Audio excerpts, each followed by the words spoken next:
Bienvenidos a una nueva clase sobre el Estado absolutista.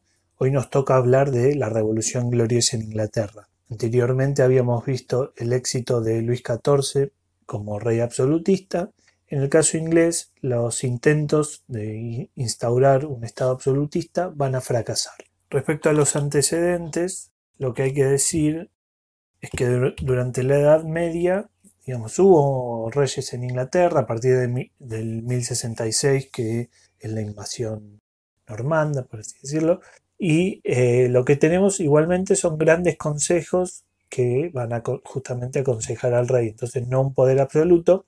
En el contexto de las cruzadas, cuando el rey Ricardo Corazón de León estaba en el oriente, gobernaba Juan sin tierra y los nobles se van a rebelar contra él y van a solicitar, una carta magna.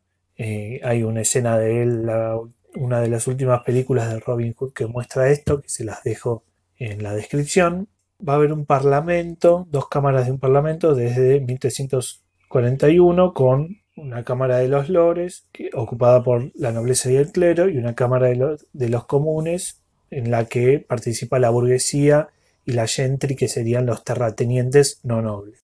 La crisis del siglo XIV va a marcar en Inglaterra, a diferencia de Francia, el fin de la servidumbre, a partir de rebeliones que, si bien no son del todo exitosas, logran terminar con esto, y se instaura un enfiteusis, una forma de propiedad en la que los campesinos le pagan renta a un terrateniente, a diferencia del siervo feudal, que le pagaba un tributo que no siempre era, en dinero, en especie, sino que tenía que ver con trabajar la tierra, con otros privilegios que tenía el noble, el feudal. No son tributos feudales. ¿Cuál es la característica de la enfiteusis? Es un dominio dividido, no es ni una propiedad privada ni un alquiler. Es una tierra cedida a perpetuidad para el campesino, pero al mismo tiempo ese campesino tiene que pagarle renta al terrateniente por siempre. Y hay tres tipos de renta, que es la renta en especie, o sea, dar una parte, un porcentaje de la producción;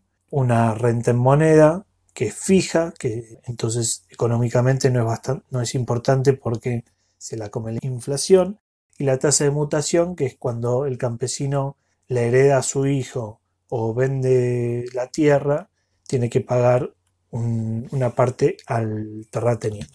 Durante la dinastía de los Tudor, que surge a partir de la Guerra de los Dos Rosas, con la unión entre las casas de York y Lancaster, esta dinastía gobierna desde 1485 hasta 1605, y algunos de sus reyes y reinas más importantes son Enrique VII, Enrique VIII, Eduardo VI, María I e Isabel I.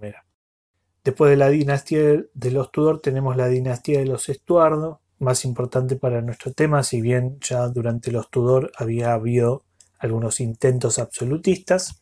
Van a ser principalmente los Estuardos los que lo lleven adelante y terminen configurando el escenario político actual.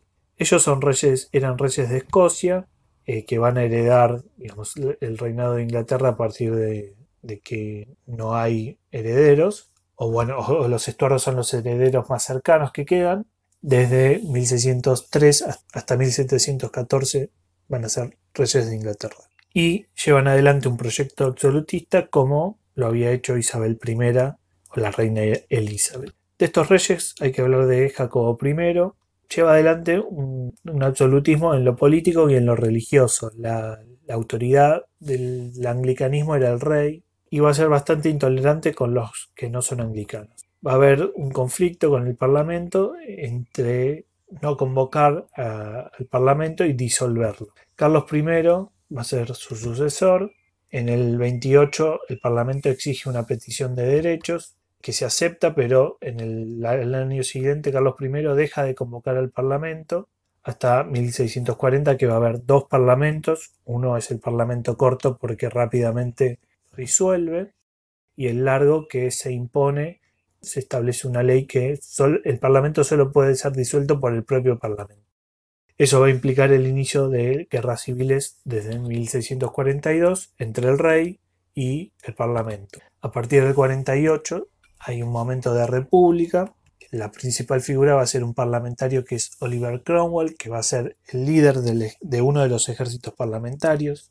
el New Model Army o el nuevo ejército modelo, y el Parlamento va a gobernar desde el 49 hasta el 53 y después va a haber un protectorado en el que Cromwell va a ser la principal figura hasta su muerte, una suerte de dictadura. Él muere en el 58 y asume su hijo que no va a lograr sostener esta república, sino que va a haber una restauración de la monarquía. Van a gobernar nuevamente los Estuardo con Carlos II, que va a ser un reinado bastante calmo en relación a los momentos de guerra civil. Se van a conformar, sí, dos partidos políticos en el Parlamento, el partido Whig, no son partidos como los conocemos hoy en día, pero sí dos alas, los Whigs, que son liberales, y los Tories, que son conservadores.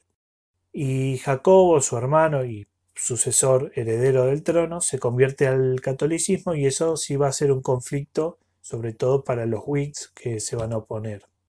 Jacobo II va a asumir el trono en 1685 y si bien era católico, mantiene la tolerancia religiosa, pero igualmente hay bastante conflicto porque un sector no lo quiere.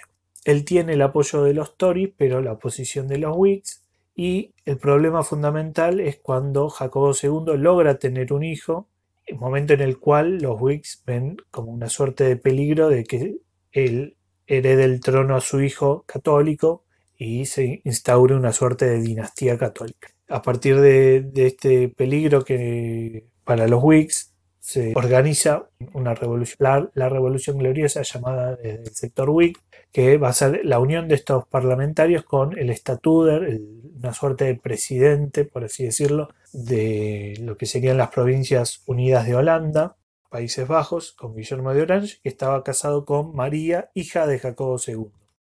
Van a derrocar al rey y va a marcar el fin de estos intentos absolutistas y bueno, en el caso concreto de Jacobo II va a ser el fin de los reyes católicos. Estos parlamentarios Whigs van a imponerle a Guillermo para ser nombrado rey una carta de derechos, la Bill of Rights, que marcan el inicio de una monarquía parlamentaria. Ya no va a haber un parlamento temporal convocado por el rey, sino que va a haber una monarquía limitada por el Parlamento.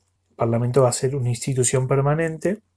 Hasta hoy en día en Inglaterra hay una monarquía parlamentaria. Se impone esta declaración a Guillermo y María, que la tienen que aceptar.